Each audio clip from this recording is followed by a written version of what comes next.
management strategies. There are three important parts to the success of every organization, yours included. First, the product and services. Second, the process, the way that you do what you do, the way you make your products, the way you market your services. And thirdly, the one that we're going to talk about the most today, the person, the people involved with you in your business. In this session, we'll discuss 4 important strategies managers can use to receive maximum performance from their people. Here's the first one. This may surprise you, but I tell you, this is the truth. When you speak about human behavior, this is absolutely accurate. Number 1, you and I do what we do to gain pleasure or to avoid pain. Everything that you do in your life, you do because you want to gain pleasure or you want to avoid pain. For example, I love to eat a lot of chocolate.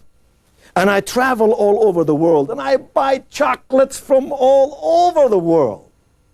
And I eat them. Now, I don't eat a little piece.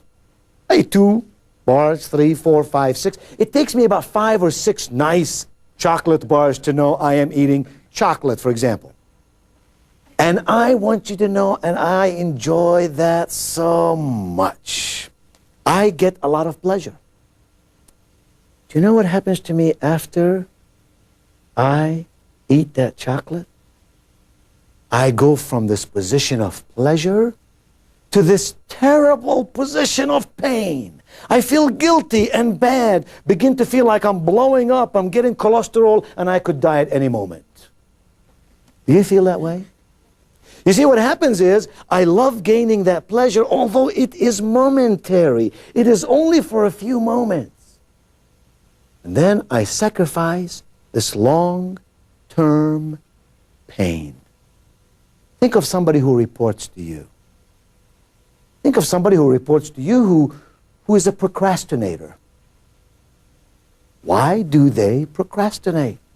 Do they procrastinate because they don't know any better? Do they procrastinate because they're lazy? Do they procrastinate because they're afraid of something? Ah, yeah, maybe. They procrastinate because they want to avoid the pain of rejection or the pain of feeling like they failed. And so they go through life day in, day out, month in, month out, for some people even year in, year out, procrastinating. And the manager, you look at this individual and you're astonished why a mature human being would behave in this way. If only you knew that what it would take to change this human being's behavior is to induce a lot of pleasure or to induce a lot of pain. It's simple. You and I and all the people with whom you and I work do what they do to either gain pleasure or to avoid pain. And if you want somebody on your staff to change their behavior, you must ask yourself this question: how can I tell them that by getting the new behavior, they could gain a lot of pleasure? Or, conversely, if they do not change this behavior, they will receive a lot of pain. In 25 years or so, working with thousands of people all over the world, I've come to find out that your behavior and my behavior is dependent on 3 basic stages. I'd like to show you what they are. If you would look at this chart and notice the 3 colors in this triangle, you will notice there is a black block, a yellow block, and a blue block. If the blue one were to represent our behavior, what it is that you and I do every day, then the real question becomes, what leads us to this behavior? You see, if you could find out why do people on your staff behave the way they do, that is to say, what leads them to this behavior, and then if you could affect those 2 stages somehow, wouldn't you agree with me that you could change their behavior? or better still, that they would want to change their behavior and be happy with it. Here's what happens. We behave the way we do because first we think, secondly we feel, therefore we behave. Please note that what separates our thoughts and our behavior are our feelings. You and I do what we do because of the way we feel. You see, if I feel like I'm going to gain pleasure, I might behave a certain way. If I feel the pain, I might behave in a different way. And if you want somebody who works with you to change his or her behavior, in fact, if you want one of your customers to change their own behavior, ask this question. What must this person feel first so they can behave in the way that I want them to behave? What must they feel first so that they can behave in the way that I want them to behave? That becomes the very foundation upon which you can build relationships with people. What we have said so far is that you and I do everything we do to gain pleasure or to avoid pain. And we have said that your actions, your behavior, comes out of your thoughts and your feelings. And we have said that your feelings, this yellow box, predominantly affects the way that you behave. So now, here's the question I have for you. If that is true, where do you and I get our feelings? Those feelings that we have, what is their source? Where do they come from? Because if you want to change the way I feel, you must first know where I'm coming from. In physics, we say for every action, there is an equal and opposite reaction. In psychology, we say for every stimulus, there is an equal and opposite response. I do something, you respond to it. I say to you, good morning, how are you? And you say, good morning to you, I'm fine, thank you. Stimulus, response. I do something to you that you don't like. How do you respond? Some people respond likewise. Other people might forgive. What are those feelings dependent on? If I were to pick up this pitcher of water, you can see it has roughly 1/3 to 1/2 filled with water. And if I were to take this pitcher and come to my friend here and unannounced and unexpected, some of you are beginning to enjoy this, huh? You'd like to see me do this. If I were to go over there and I were to pour the contents of this pitcher, all this water, merely on his well-groomed head, his face, his nice suit. And water comes dripping down his face, drips down from his nose, from his earlobe, from his mustache and beard. I have a question for you. How do you think my friend would respond? Let me ask you, if I may. What do you think that he would do if I were to throw that water on his head and his clothing? What do you think he'd do? Well, he would certainly get upset. He would get upset. And then look for a close towel. And look for a towel? To what? To dry himself? To dry himself. And then what? Would he cry then? No, he would probably go through a thought process. But what would he do? He dries himself and then what? Ask why you did it. Okay, interesting. What do you think he would do? He might go opposite. In this context, he might laugh. He might laugh. He might say, ha, ha, ha, I love this. Bring me another pitcher of water. Okay, but he would laugh. He might laugh it off and... He might think it's amusing. Right. Okay? Shake some water on you. Don't give him any ideas. What do you think he would do? Might get angry. Ah, he might get angry. How would I know that he's angry? He'd probably come off his chair. He would come out of his chair and... Perhaps go after you. He would hit me. Possibly. I'm a nice guy. You think he would hit me? It's possible, isn't it? It is possible. What do you think he'd do? Take a look at him. What do you think he'd do? Probably he would get embarrassed Oh, he would get embarrassed. and maybe pull away. He would get embarrassed and pull back? Yeah. Isn't that interesting? Turn red and would turn red. Show it in his face. His face would become red, be embarrassed in front of his colleagues then? Very interesting. 4 of you said different things. What do you think you would do? Now let's think of the scenario. I bring the pitcher of water. I come to you, you're well-groomed, look nice. I pour it on you. Now you're all wet. What do you think instinctively you would do in response to that?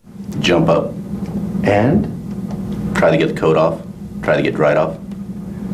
Wonder what I'm going to do if I was out of town to compensate for being wet. Listen to his answer. His answer has had nothing to do with me.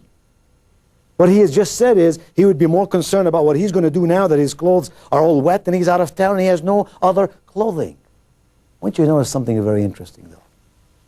The 4 of you, and even you, really now don't know what you would do.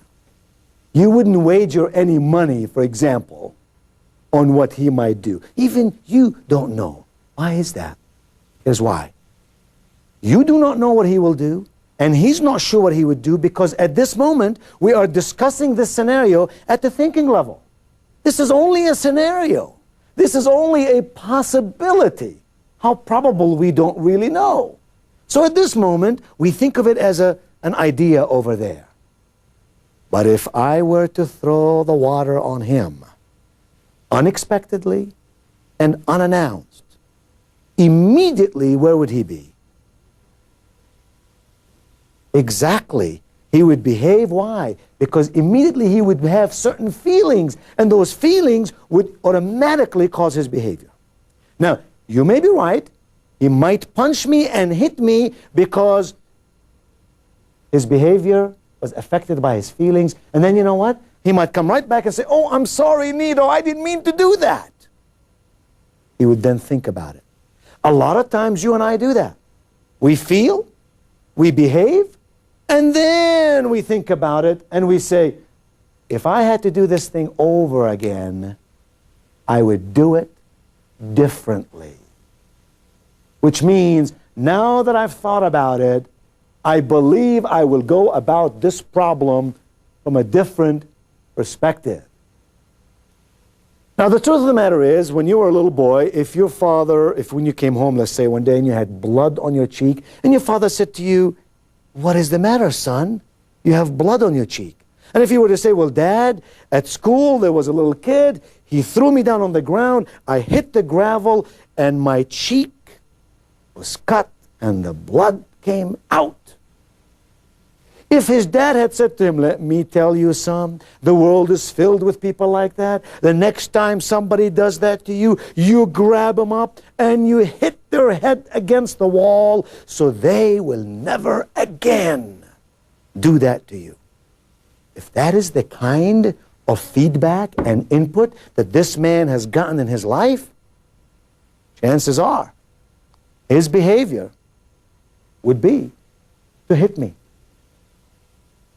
If, on the other hand, his father said to him, "Oh, son, life is filled with people like that. The next time somebody hits you, you simply get up, you dust your clothes off, and you go on your merry way, because you see, son, life is filled with people who will attempt to make your behavior like their behavior. Rise above the crowd. Use your brain. Act in a responsible manner." That's the kind of feedback that you've had in your life, the chances of him hitting me are not good at all. The chances are, like some of you said, he will say, "Why did you do that, Nito? I can't believe you did that to me." He might even get up and quietly leave this room. But hitting me would not be in his consciousness. We said for every action there is a reaction. For every stimulus there is a response. The real question becomes, what causes that response? What creates those feelings within us so we behave in the way that we do? 3 things cause that response. Here they are. First one is called frame of reference. Your frame of reference. The places you've been, the people you've been with, the experiences you've had, all of those come into play as you behave. So for example, your father telling you what to do is in your frame of reference. If your frame of reference is a certain way, you tend to behave that way. Now what that means for you and for me as managers is that sometimes we have the responsibility to change our behavior even though our frame of reference dictates otherwise. As the world about us changes, so must we grow and become better. So first, your frame of reference, your past experiences. Second, your personality traits. Your personality traits. Certain people are very aggressive. They're very temperamental. Others are laid back and quiet and calm, and that affects to a great measure the way that they will behave. And thirdly, our perception, how we perceive circumstances. For example, if he had perceived that the reason I picked up that water and poured it on him was to embarrass him in front of all of you, he might respond one way. On the other hand, if he had perceived that my only purpose, my only motive was to pick up this water and throw it on him only to illustrate a point, even though we would all agree that's not a good illustration, he would forgive me. He would say, oh, Nito, come on, get with it, learn some good things in life, but he would feel no malice towards me. Are we together on that? Our feelings then, our feelings which cause our behavior come from our frame of reference, our personality traits, and our perception of how things are and how they affect us in life. The first management strategy then is that we all do what we do to gain pleasure or to avoid pain. Once we understand that, we can get people to change their behavior by changing their feelings, and we give them new ideas so that they can become better at what they do. There's a second basic strategy that all of us as managers must understand and use effectively with consistency, and that is there is a marked difference between persuasion and information. Somehow, my friends, we have gotten the feeling in this world that all we have to do to give people, to get people to change is to give them more information. If only I can give you more information, you can become better. And the truth is we have information coming at us from all angles, and most people don't know what to do with it. What do you do with all this raw data?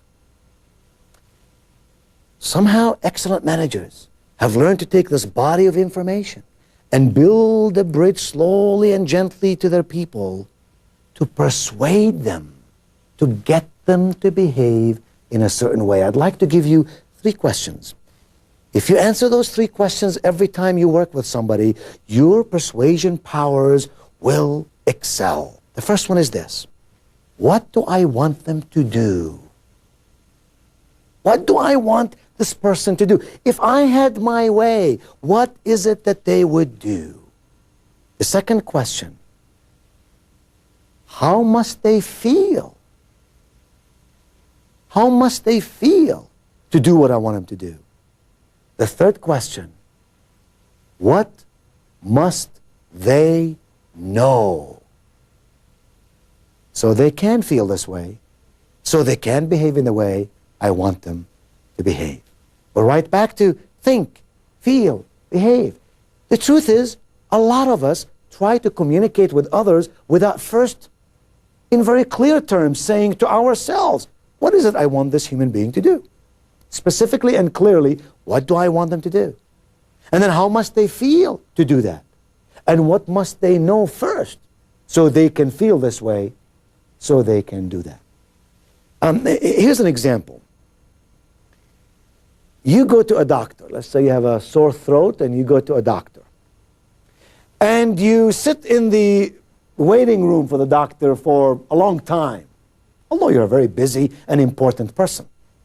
And finally, the nurse comes in and calls you into the doctor's office, and you go down this well-lit corridor to an examination room.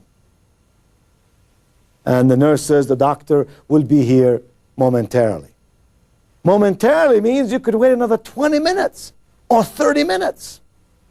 And tell me something, is that room ever over 20 degrees? I mean, you sort of come in with a cold and you walk out with pneumonia, don't you?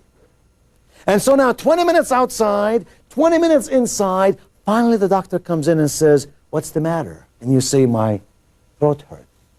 And the doctor writes a little prescription, so you can take it to a pharmacist, a chemist, a drugstore, where you can buy the medicine. And you could never read what the doctor wrote, right? You cannot read what he wrote. They just never learned how to write properly. The truth is they know exactly how to write. You know what that prescription says? That's a secret message from the doctor to the druggist. And you know what it says? I got my money, now you get your money. Now the doctor spends about 2 or 3 minutes with you, and then the doctor leaves. And as the doctor is leaving, you look at the doctor, and what do you say? Thank you. Thank you for having me wait 20 minutes outside and 20 minutes inside. Thank you for taking my money. Isn't that crazy? Shouldn't the doctor be thanking us? Aren't we the customers? Why do we thank the doctor? Because there is a very powerful principle at work. And the principle is that when I went to that doctor, I was very persuaded that that doctor is going to take my pain away. And remember what I said at the top of this program? You and I will do more to avoid pain. And when the doctor takes my pain away, give him my money, give him my time, I'll wait whatever amount of time it takes. We must learn to communicate effectively with our people so that they can be persuaded that the ideas that we give them will work for them in their life and will help them to achieve the things that they want to achieve in their life. The third principle is that managers today must know the difference between excuses and objections. When you ask someone to do something for you, maybe it's a project to be done, maybe you invite their ideas and participation. Many managers do not know the difference between an objection and an excuse. Only 4 things happen when you ask someone to do something. They either say yes, or they ask you a question, or they give you an excuse, or they give you an objection. If they say yes, that's wonderful. If they ask you a question, you can deal with that. If they give you an excuse, you're in trouble, unless you know how to turn that excuse into an objection. Excuses might be things like, I want to think about it. I want to talk to somebody about it. Let me look into it. In today's world, what do these questions mean? No results come out of statements like that. What we must do is see if the person is giving us a real objection. An objection, you can do something with it. You can provide them more information. You can help them set a strategy. You can show them how they can solve that problem. You can help them manage the journey. An excuse is a waste of your time. And the fourth management strategy that we must all understand, we must know the difference between solutions and agreements. You know, as a manager, you have a lot of power. And if I were reporting to you, I would be cognizant of the fact that you are my boss. And oftentimes we bring committees together or individuals together, and we solve a problem, but the solution does not bring together teamwork. The solution is not subscribed to by everybody in the group. So you have people leaving the meeting and saying, well, we'll do it that way, but that's not really the way I think we should do it. And somehow the performance of the individual becomes lesser and not as significant, not as productive, because they don't buy into the solution. So while solutions are important in technical areas, in behavioral issues, we need to work hard to bring agreements among people so that the fingers on one hand can work together to make things really work. My friends, you and I are living in a world that is moving and changing. You and I have opportunities like we never thought possible. You and I, as managers, can make things happen. We can help our organizations, we can help our people, and we, in the process, can help ourselves. We also must know that yesterday's ideas cannot be used today to solve today's problems. And today's ideas may not be sufficient to meet the challenges of tomorrow. And the smart manager is he or she who understands the basic principles that make for success in management today. Some of these strategies, as I've shared with you today, are simple to understand, useful in our lives, and can be enormously effective. So know that people do what they do to either gain pleasure or avoid pain. Understand that there is a major difference between persuasion and information, between excuses and objections, between solutions and agreements. And when you know those differences, and when you put them to work on a daily basis in your life, in your business, with your group, then you, my friend, you are moving onwards and upwards with excellence.